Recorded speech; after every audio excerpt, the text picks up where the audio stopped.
we consider someone who has built his home as successful. It looks like it was much easier for people to own homes, maybe in the 70s or 80s, but it's a lot more difficult now. Honesty and trustworthiness is very important and very key. You know, people come with different types of expectations. You meet different types of people with different types of temperament. The way we are mindset, once I give you money, Yes. I have the impression that I basically own your life. There are times that people will make requests that will seem to piss you off, but you need to. The person is a client. Who regulates may ensure that the company that is doing the job is actually doing the right thing. First and foremost is your... When they come around, Yeah. are they coming to check whether you have the necessary documents or they are looking at the structure itself? And they allow anything to go through, hoping that when disaster comes, they make a lot of money out of that. A mason is an artisan who works under the supervision of either an engineer or an architect. Okay. They claim when you build a structure to a certain level, there's no way the assembly is coming to do And touch anything. it. But it is not true. Who actually determined the price of the area to be $80,000? See, I've known properties that are sitting 5, 10, 15 years and they are still looking for buyers. People are of the view that there are so many of these buildings as a result of money laundering. This one is not alleged. It is true.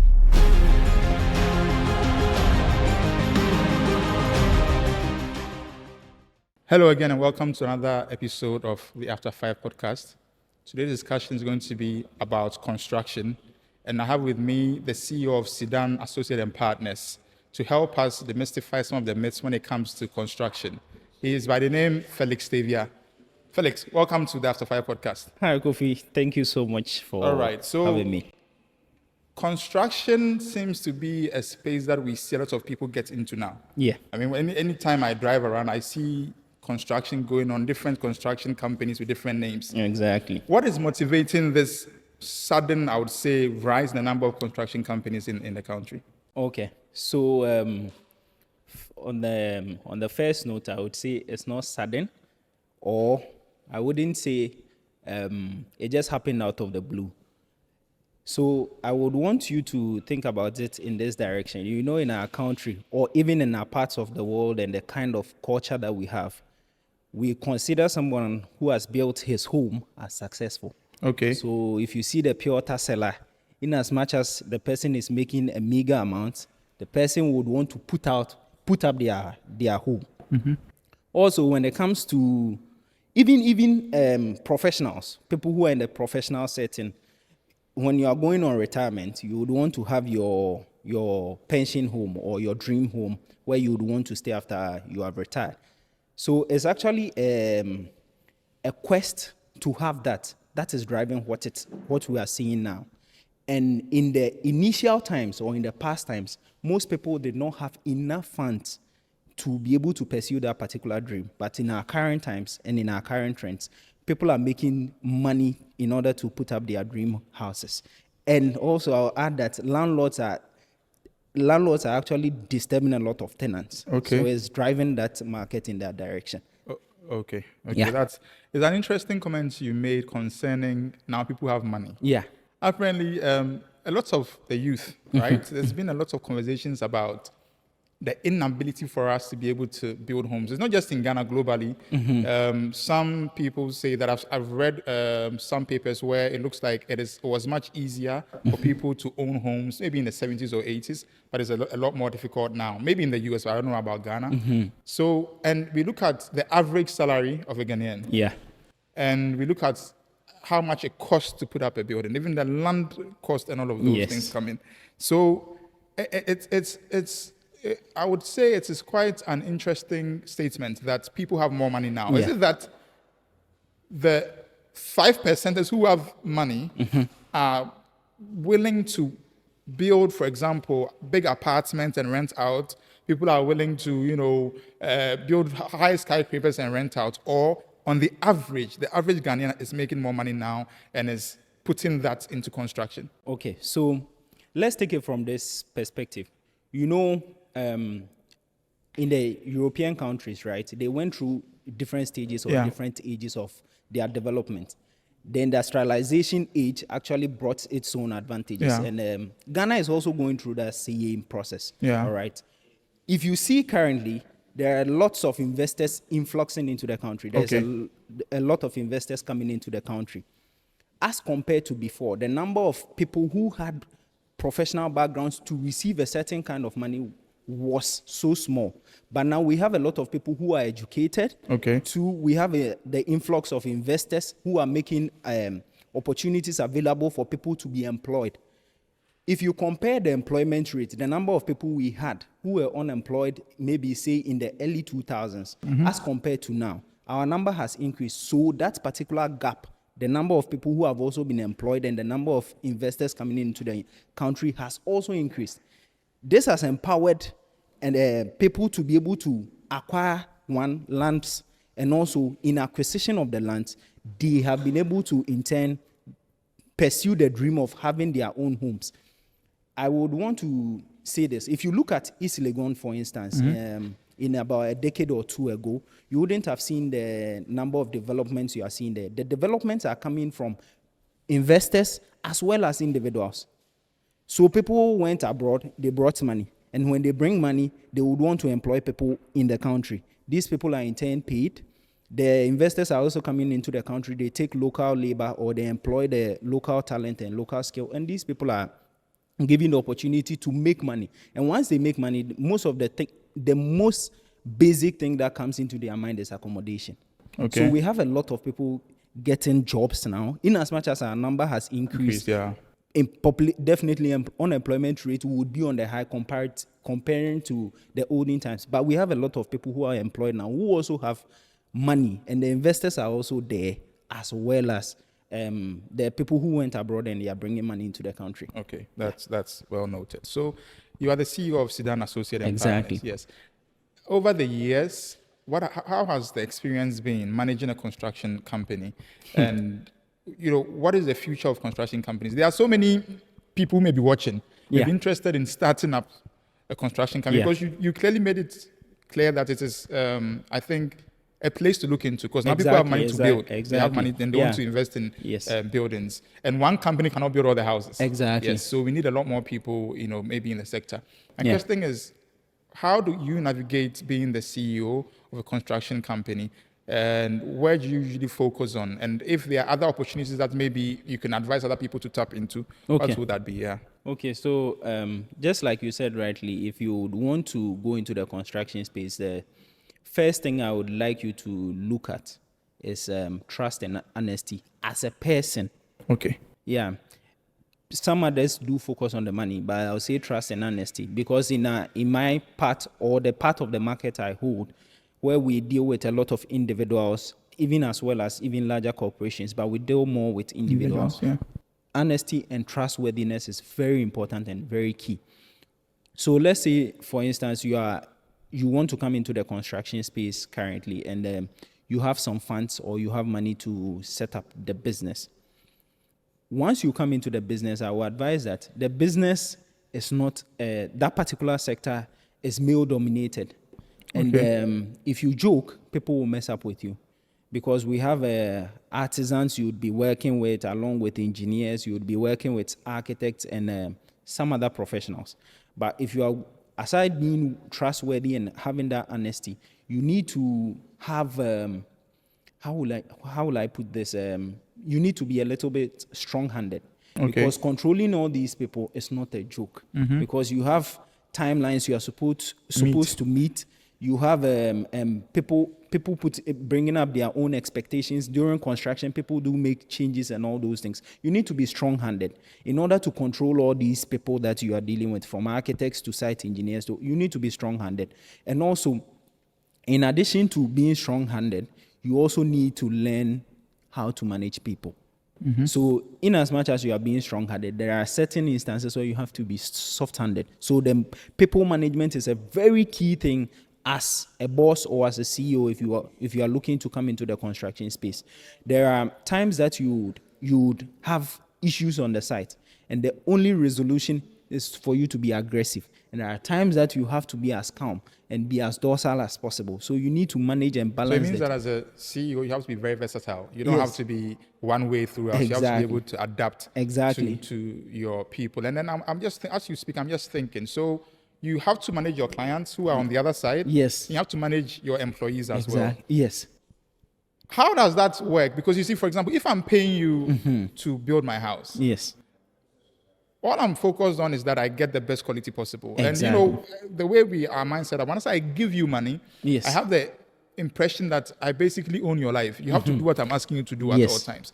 So, and that is a challenge I foresee for people in your space. How do you manage something like that? Yeah. So just like I said, honesty, trustworthiness, there's also this part which has to do with servitude, especially when it comes to clients. You know, people come with different types of expectations. You meet different types of people with different types of temperament. So if you become a boss and you are delivering, let's say in your case, you have given me money for me to deliver something for you, I must make sure that I'm able to listen to you, come down to your level. There are times that people will make requests that will seem to piss you off, but you need to, the person is a client. And as we always say, the customer is always right. You need to try as much as possible, calm down, listen to the person and attend to their needs. And even if the client is giving you pressure, you take it on a lighter note, and then you transfer it to the team. And in transferring to the team, that is where the management also comes. So you are managing two different sides of a coin. Where the client's expectation is on the line, the people are also expecting certain things. There are times that they will come to site, they are like, they don't feel like working, or they are not doing what the day's work is supposed to be. And you have to be strong to ensure that they are doing that. There are instances where clients also do come to site and they make changes. So let's say, for instance, we have an instance where you are putting up somebody's 3 bedrooms. Then they come, all of a sudden, his wife goes like, oh, when I saw the kitchen on plan, I thought it was big, but on ground, it's looking smaller. Can you pull down the entire wall and reconstruct that particular space? You see, that person is not technical. So if the person is not technical, it's up to you to listen. Sometimes it's annoying. People would not want to pay for that. You have to calm down, explain to them the structural implications of what they are looking to deal with, and also the cost implication of what they are looking to deal with. If they insist, you have to still calm down and satisfy them. If you have to add a little bit of charge to that amount, you have to explain to them so that they are satisfied. You know, we have so many legalities when it comes to this particular construction space. So if you mess up small, someone would want to take you on. So you need to be able to manage and deal with the situations as they come. But you need to be very tactical about controlling your clients and also your employees. Yeah. Okay. Well, when you mentioned, the legalities, and I wanted to just get into that. You see, yes. We were in Ghana, and I think maybe about a decade ago, a big structure came down. Yes, and it killed people. Yeah. As people in the construction space, the regulations, right, with the buildings. Yes. How is that space in this country? So, for example, you are building, let's say, a 1-story for a client. Okay. Who regulates, may ensure that the company that is doing the job is actually doing the right thing? And what are the regulations like? Do they just come to inspect, or it's just okay now? Because I see a lot of construction going on. I don't know who is regulating that. So yes, just like you said, there are building codes and regulations for the country. When you want to build, it actually doesn't start from you having to come up with a plan. That is not where it starts from. So there's a pre-construction preliminaries or planning. What you are supposed to do when you want to put up a structure, first and foremost, is your site investigation. So you go and look at the site. You take some data, either from the assembly, online, locally. You get data to know the area you are looking to build and its adjoining properties and how your construction is going to affect these people. Then from there, you can move on with your design phase. Once you design, when the architect does the design along with the structural engineers and all the technical people, what happens is that if the team does the design, there's a second team that actually looks at the design to see, this place you designed the beam, and in the beam design, there's this particular load you are anticipating that this beam is going to carry that load. So the second team will then look at it and go like, okay, it is fine, based on the recommendations are good. Then from there, it goes to the government level, which is the local authority or the local assembly. They also take the designs and they also go through. They peruse it extensively before they issue permit that this structure can be built. So after they've issued the permit, then you go to site. During the site activities, the local assembly is also supposed to, it's called the task force. So if you see most of the time, they have on people's buildings, they've written, demolish now, stop work, produce permit. So that is their duty. They come around to look at it. It is your duty that even if they are not coming, you take records and keep them. And also, you try as much as possible to push them to come and review. In events of disaster, this is what is going to save you. Your drawings and you pushing the regulatory bodies to come and actually look at what you are doing on ground, and ensure that it is the right thing to be done.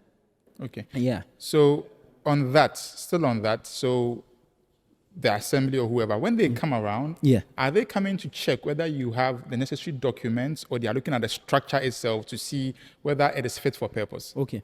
So they check the documents as well as the structure itself. So let's say for a place like Tema Committee 23, before you start a development over there, you need to go through TDC before you come to Tema West. When you have documentation from one side, like say TDC, Tema West will question you. And if you have documentation from only Tema West, TDC will also question you. So when they come to site, they actually check all those documents to ensure as well as the work that is being done and the quality of the work that is being done. Some of the assemblies actually relax on their duties and they allow anything to go through, hoping that when disaster comes, they make a lot of money out of that. Out of disasters? Exactly. So they make a lot of money out of disasters. When it happens, then it means that, okay, you as a contractor or as a developer, you have more people to sort, to cover you. So they don't come around, but you are supposed to force them to come around. So when you say you, do you mean the construction company or the construction? Yes, the construction company has to force. But if the regulations are there, yes, how do we have so many houses in buffer zones in this country? Okay, so this buffer zone issue is quite interesting. Yeah. So when it comes to the issue of buffer zone in this country, where people are taking putting up buildings, what is happening is that the people are not actually going to the assembly. Okay. They are not going to the local authorities to find out the particular place they want to put up their structure. You see, I stated initially that if you want to build, you need to first go through the records.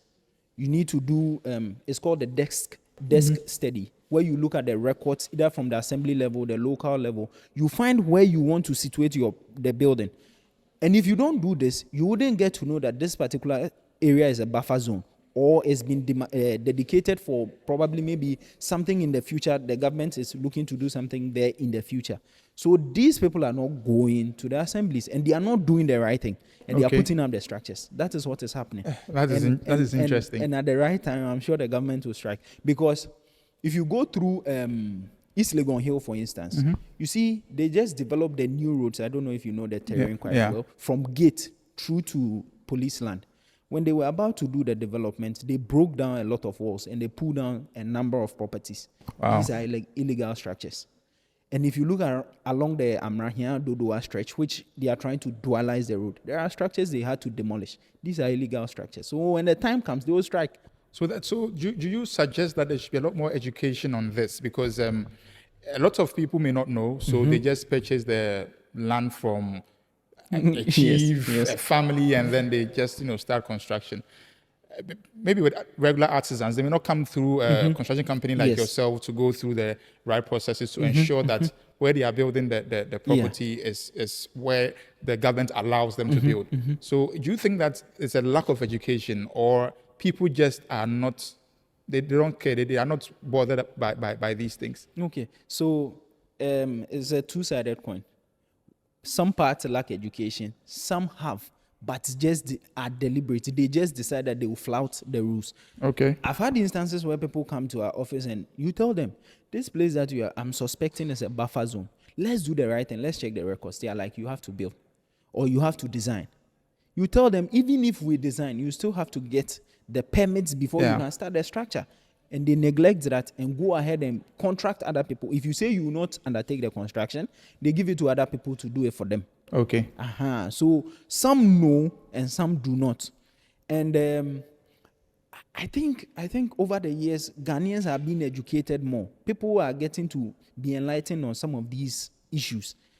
But it's just that deliberate attempt to always flout or break the rule. You know, somebody will go like, oh, my grandmother's house was built by one mason, and that guy can still do the work for me. A mason is an artisan who works under the supervision of either an engineer or an architect. Okay. Do you understand? So this person might not have the right knowledge to advise you that this thing that you are doing is dangerous and you need to stop. They wouldn't advise you. And in instances where even if you are undertaking the construction, they come around and come and write stop work. People still flout the rules, hoping that nothing will happen. If you look at the Ramsar site issues that happened at Sakumono about 2 or 3 months ago, where properties were demolished, these people were advised. There were warnings. People warned them, stop. But they claim when you build a structure to a certain level, there's no way the assembly is coming to do anything. Touch it. But it is not true. Okay. They will take it down if need be.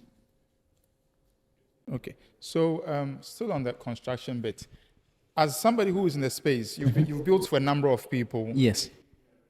As young people consider buildings as investments. Yes. Because now people are looking for ways to, invest, and real estate is one of them. So you are basically the people that would build these properties for them. Where you sit, because I drive around and I see a lot of empty homes. A lot of homes that are not, that people don't live in. Yeah. From where you sit, do you consider construction or build homes as investments that people should get into? Okay. Or your views on that as an investment venture? Yes. So, first-time investor, I wouldn't advise you to build or put up homes as your primary investment source. There are so many ways to diversify cash because, when you put up structures, one thing is that when you're investing, it's not coming back immediately because it's a long-term thing. So if you are a first-time investor, you don't have a lot, you are not so liquid. I wouldn't advise you to start building homes in the anticipation that people are going to buy. See, I've known properties that are sitting 5, 10, 15 years and they are still looking for buyers. So it's better you need to look for alternative sources to diversify your cash or get liquid as soon as possible. However, if you have your cash, you have other businesses running, you can come into the space and get it as do that as an investment. And mind you, a lot of people do talk about the fact that if I put up an apartment for rental, I'm going to make my money, and I can tell you within 10 years, you will not make your money. It's something that is long term. You should be gauging maybe some 15, 20, 30 years to make your money back. And even if you are making your money back, there's so much servicing that you need to do for the building and all these things. I wouldn't advise anybody to, as a young person, your first investment.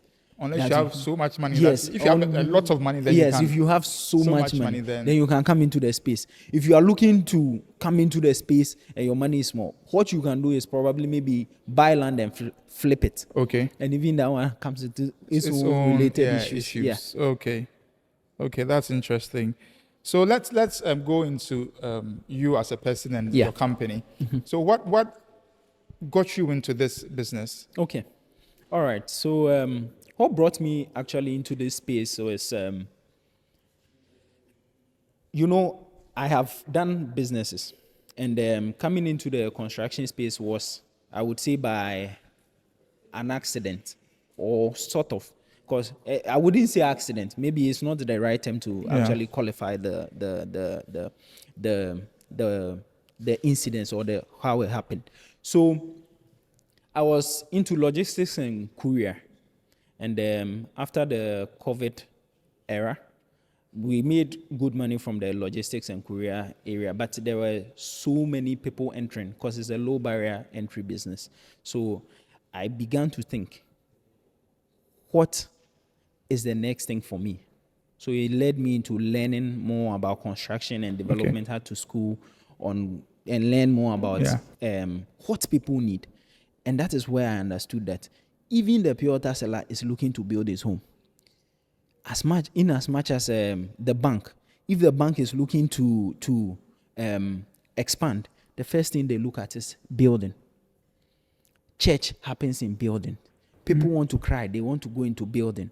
They are happy, they are in buildings. Everything happens within buildings. Then it struck me that, okay, this is a space where, as Ghana, we're a developing country, and over the period, it would take some time for us to reach the developed countries like the US. So why not go into this space? This is what brought me actually into this space. And when it happened, when I started studying and started learning in the space, I had an offer from someone who called me one time. Oh, I need you to do a design for me for my building. And somebody has recommended you to me that you're a very honest person and you can handle the design for me. So I did the design. At the time, I still had the courier, but it wasn't bringing so much money. So when the guy hit me up and I told him, okay, after I'm doing this design and you are not paying me for it, after I do it, I'm not going to touch any of your designs again, because if I have to do any design, you have to pay. So I did the design. After I did the design, a second one came up. And when the second one came up, eventually he paid me. When he paid me, he said he didn't have people to supervise the construction for him. He wasn't in the country. So I said, oh, then it's a good opportunity. If you are willing to pay me, I can stop whatever I'm doing to move to your project site for 1 month and supervise the work for you. In doing the work and in the way we executed the work, people started gravitating towards us. And this is how the whole journey began. Oh, okay. And ever since, it has been like that. Okay. Aside the company having clients on its own, most of the things are through referrals, because when you build, your signature is what is standing, and people see it and they ask, who did this? Who did this? And then the so it means you have to do quality work. If you want to come into this space, the work you put out there should be quality, so that people can look at it and then maybe ask for, it's a way of more or less sampling what you are being paid. That is your advertisement. So that is where you do a lot of your advertisement. In fact, I've had, even this week that I speak to you, there's someone who went to, we have a project at Solid Lagoon in Pram Pram. So someone called me from there, and there were so many buildings. He said he looked at all the buildings and saw that there's something unique about our building, the quality of the building and the way the building stood as compared to the other buildings, and he's looking to buy the property. So I had to reach out. I had to tell the landlord that somebody wants to buy a property, but unfortunately it's not up for sale. And as a result of that, he's saying, okay, I want to acquire land in the same space, but I want you guys to do my building for me. So what the young people should know is that quality work pays. Don't cut corners. No. I wouldn't advise you. Then that's what I'm coming to. People are constructing buildings and they are looking at how much money is going into it, and they're like, wait, if you can use 5 cement bars, why use 7? Let me save the 2. It happens a lot. Yes. What do you say to clients like that? Okay, so if you are advising me to cut corners when it comes to doing your work, I will run. Okay. Because you see, you are setting me up for disaster. When it happens, whose name will you mention? Exactly. You will say, oh, the contractor. There is nowhere a disaster has happened and the landlord shows up that I told them use 5 bags. The landlord will never say that. So it's up to you, the professional, to stand your grounds and ensure that this is it. These are the ratios you need. So you insist. Yes, you have to insist. This is how it is done. Yes, and if you can't do it, we have to abandon your project. Because if you know and you are telling us, oh, let's use 5 bags instead of 7. Then especially if he is going to sell it. Because, some people are looking at it this way. I am building the property to sell. I mean, I'll just do it. So I'm sure I just use small things and then, sell that it is a way to buy bad reputation for yourself as a company. Because, you see, buildings do speak. Yeah. When you put up a building, what you don't know is that you see the issue of rising damp, where people have their walls being damp all over. It's as a result of what they did when they started the construction. So if you move into a home and you are suffering this problem, and you know that you bought it from, say, X company, would you recommend people? Definitely not. You do cheap work. People move into the space. Less than 6 months, there are cracks everywhere. Will you recommend the person? No, definitely not. Plumbing works. you move into the space and you are having leakages and you are having issues with maybe your tap easily comes off, or your wall is damp, maybe there's a broken pipe in the wall. Will you recommend such a person? Definitely not. So I wouldn't advise anybody to cut corners on your building. Don't cut. The places where we can standardize, it's not cutting corners. So there are places where you can standardize things. You can say, okay, instead of doing 10 bags, we can get the same results with 7. Then we go ahead. And that is based on science. It's based on science. It's not inshallah. It's not just cutting costs. There's no inshallah in construction. Okay. At all. Because, I mean, you see buildings, and like you said, you mentioned cracks, and it took me back to some buildings I've seen. I honestly speaking, I have no idea about construction, but I see some buildings, and it scares me. Because I'm like, how is this building standing? You know, like, I'm wondering how the building is able to stand. Maybe I'm not a technical person, so I'm clueless, or I'm ignorant. But as a professional, you do drive around. I'm pretty sure you've seen some buildings that caught your attention, and you realize that this is a disaster in waiting. Yes, I have seen a lot of them. So from sagging floors or floor slab. So when I mean is it has sagged, there's a deviation in the slab. People are doing pillars without the science. Okay. So let's say, for instance, so in our case, we work with a lot of artisans. So they come to site and the site engineer goes like, oh, let's do this way. You see experience. He has seen it here. He doesn't know the science behind it. Yeah. Someone has contracted him, then he thinks that I can replicate the same thing over there without knowing the science. There are so many things that goes into what informed the decision. He doesn't know. So he just does it. So we've even aside the pillar issues, I don't know if you know about the Tower of Pisa.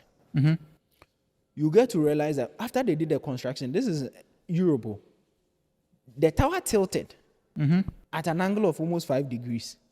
Do you know how much it costed them to fix that? To repair that. So it goes back to buttress the point that I said earlier. To start the building, it does not start from you building. It starts from investigations needs to actually go on.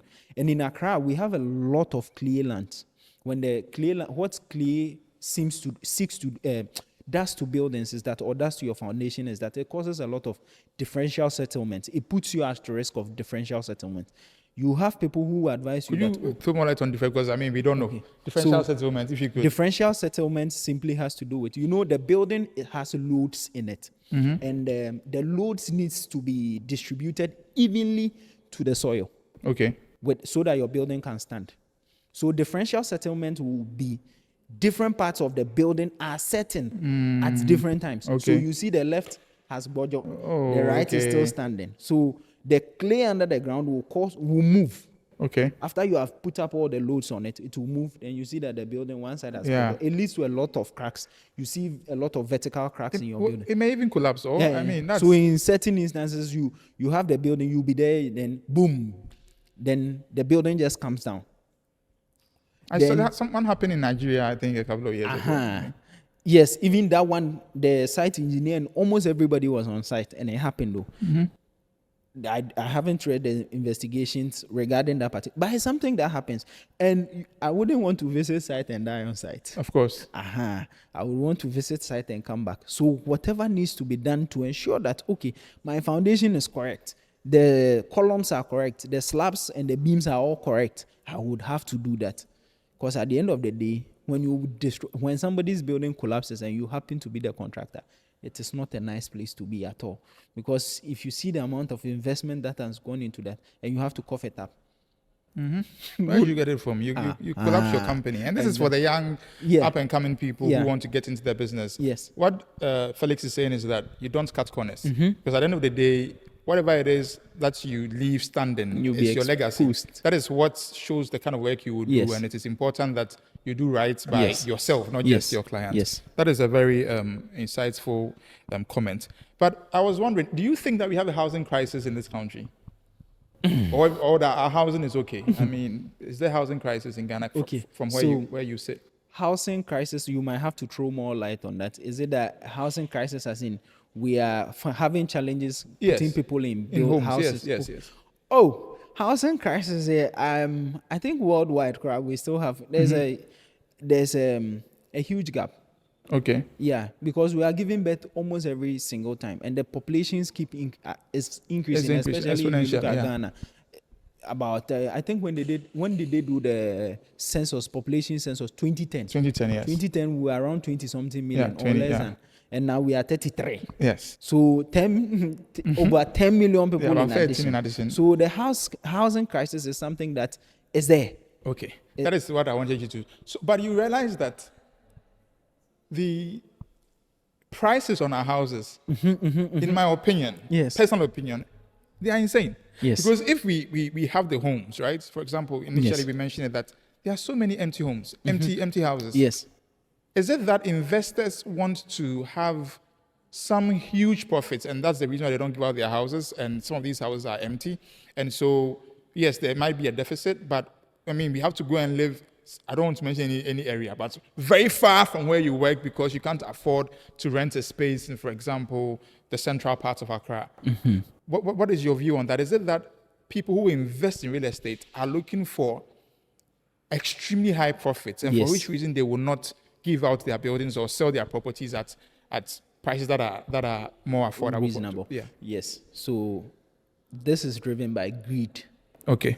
That is what I would say. From the person selling the land to the person acquiring the land to put up the buildings to sell. So let's say, for instance, someone acquires land in a prime area, Yeah. like East Legon. You are going to buy half plot and they are selling it for $80,000, $80,000. Yes, for half plot. But I mean, You see. anyway. So who actually determined the price of the area to be $80,000? By the sheer fact that you inherited the property from your parents or from your ancestors, Yeah. and you are selling the land for $80,000. As a developer, when I come there and I'm going to put up a structure, even if I'm spending, say, extra 80 or 90,000 to put up the structure, if you put the two together, we are around almost 170, 170. yeah. I'm now come to add my profit. And that is where the developers' greed also comes in. They want to double their price. Because, I mean, if they go and they will sell the house for $250,000, $300,000, $500,000. Yeah, I in East Legon, I know properties that are going for $400,000, sitting on 35 by 100 plots. $400,000, $500,000. There's actually a video I saw just about a day or two ago, distress sale, and the building is not completed. Distress sale, $600,000. It amazes me because who and I'll get into some other areas that Yes. may not necessarily be your forte, but just to discuss. People are of the view that there are so many of these buildings as a result of money laundering, and Yes. that people Yes. just need a place to put their money. It's not. This one is not alleged. It is true. Okay. Yes, there are so many people making illegal money, and the only way they would want to store their money is in real estate. Okay. So the buildings, if done right, cannot be considered as perishable goods. Even if they are perishable, there's a time span. There's a longer time span. So to turn over their money, all right, to the illegal monies that they have acquired, they see that, okay, if I have 50 buildings, if I have 30 buildings, even if the money does not come, I can go and sell them later. Cheap, and then probably use it to revive my business or revive my style of living. So it is true. It is not a lie. So could that be the reason why we have such expensive price tags on our buildings? Because if I acquire money, it is one of the factors.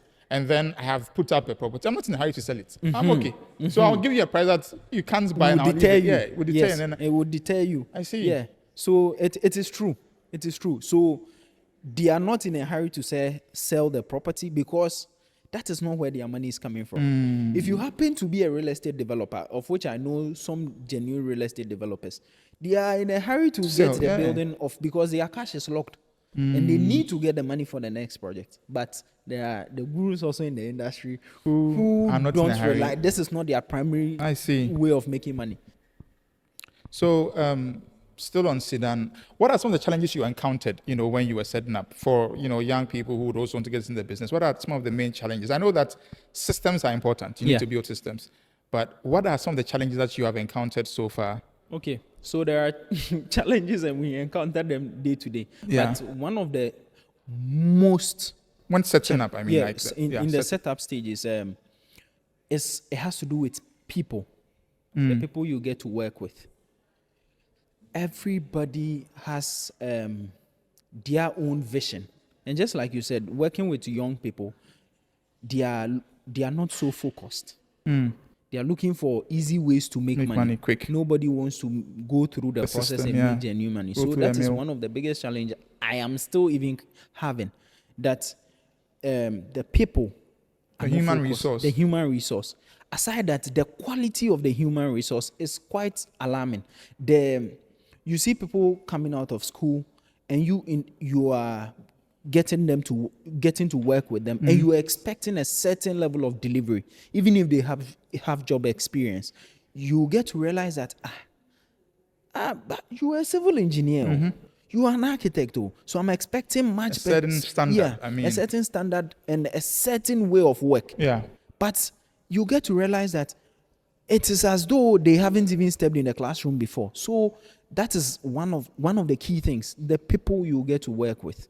Our human resource, permit me to deviate a little bit, but our human resource as a country is something that is a problem. The quality of our human resource, the way we are training our people, the way we are taking them to school but not being educated is a very big problem, which I foresee that the country will suffer greatly for in the future, in the near future to come, because you wouldn't have the people with the commitment, the right attitude and the right mindset to work in the country and work for a certain cause. We are all chasing money, and that is it. Everybody wants a quick way, fast lane to riches, fast lane to making money, and there's no desire and there's no commitment to actually work. That is the problem that is one of my biggest challenge when it comes to this human resource. So it means you have the systems in place. Yes, the systems. But the people who have to implement that system. Yeah. The systems are there. Follow, go from A, go to B, go to C. Say, no. Why are you starting at A? Why don't we start from Z? And they wouldn't tell you. The thing is that if they will tell you, that is when you will get to say, oh, you will get to understand them and say, oh, no. This is the reason why you are doing it. They will nod their head. Oh, yes. They've heard you. Okay, I will do it. You go and come back, it's not done. And even if it is done, it is not done according to the systems you have set. And this is what this issue you mentioned is something that I hear from a lot of business people as well. So do you think that is as a result of the educational system? But you see, the challenge for me is that most of us went through the same educational system. Yes. So I'm wondering what is happening now. Why all of a sudden there has been, there's always been a conversation about routes from universities or tertiary institutions to the workspace. There's always been an issue there where CEOs will complain that, oh, we brought this person from university and he's lacking a few things. But I think it is getting worse as the years go by. And I'm wondering, from your point of view or from your experiences, where do you think that challenge is stemming from? Okay. So the era of social media is making a lot of people comfortable.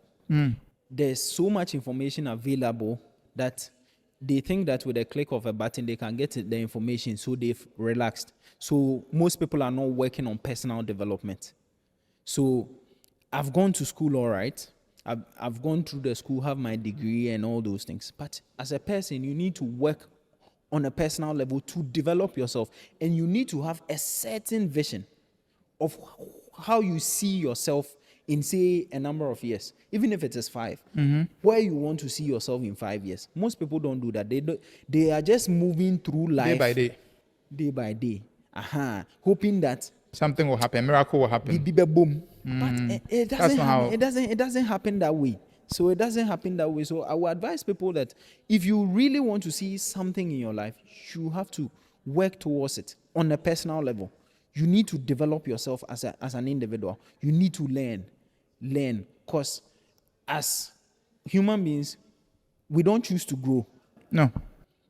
Since they gave birth to you, you've not decided that, oh, let me pause this at year age 5. I won't grow. So you're always growing. So if if you are growing, then it means you need to develop. So the day you go out or you decide that, okay, I've retired, I've done enough. But so I will say, okay, they are retiring younger. Maybe Okay, people by are 21 years. 21, they are already retired. They are okay. They are okay. There's nothing chasing them, so they are okay.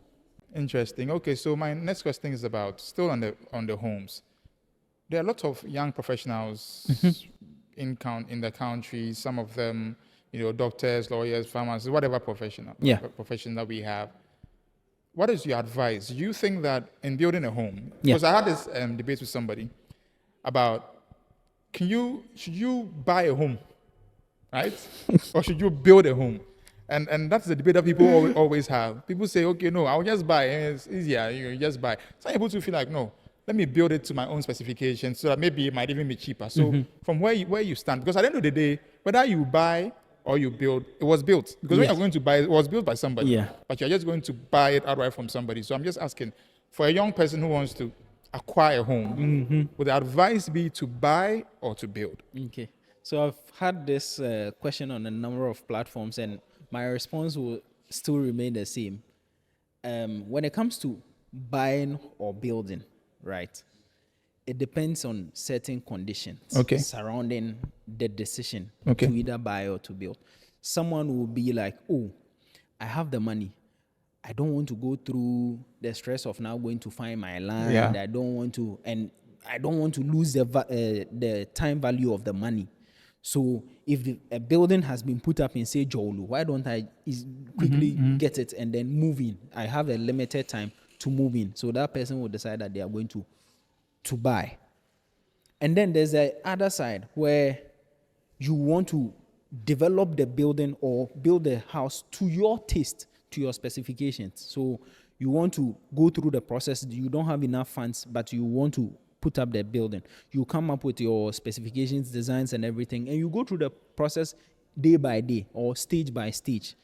In that instance, when you compare yourself to the person who decided to buy, your advantage over that person is that the entire cost you spend to build, you save more than him. But what he also has over you is the time. Yeah. And probably where you are going to get your land. So you don't have if you can't buy in Jolu, you can't buy land in Jolu, you can't build in Jolu. Yeah. Exactly. So you'll be forced to go to somewhere else.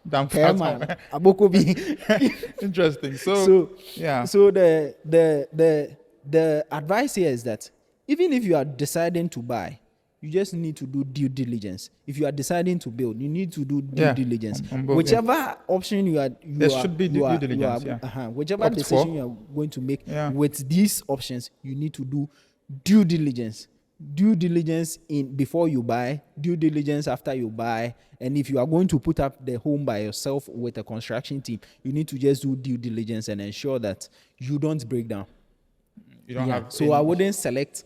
It depends on the circumstances. Yes, then you decide, okay, because of where I find myself, I'm going to build. Because if you give me $5 million right now, you'd rather buy. I'll buy in Cantonment. Buy a house in Cantonment and you are good to go. Exactly. That's wonderful. So, still on the youth, as somebody who has been in the space, you have the experience. What are the things that you would want to tell young people who are watching you? With regards to your work and what they can also do now if they want to enter the space that you are in. Okay. All right. So I would say this to the youth. I will quote a law by Sir Isaac Newton. We all know the universal law of gravity or gravitation. It states that every object in the universe attracts each other. And the attraction or the force that exists between them is directly proportional to the mass of the bodies and inversely proportional to the square of the distance between them. What it seeks to say is that as a human being, as you are going through life, you are attracting something. And that attraction or whatever you are attracting towards yourself is as a result of your mass or your weight or what you have within you. So if you have nothing within you, you definitely expect that you are not going to attract anything. And if you are fully loaded, I can assure you that with you developing yourself and enhancing yourself day by day, even not only in the construction space, you will definitely get the right people coming towards you. And when you do that, make sure, as your work is speaking for you, people will rather speak on your behalf, and it will attract a lot of people to you. And I wouldn't say, I would also say that don't let money be your primary motivation. If money is your primary motivation, you will lose a lot in life. You will miss out on a lot of opportunities. You need to seek to bring value as a person. You need to bring value. Thank you very much, Felix, for coming. It was a very insightful conversation. We hope to bring you back again to even delve deeper in the construction space. Thank you for coming. So how many? 1 hour, right?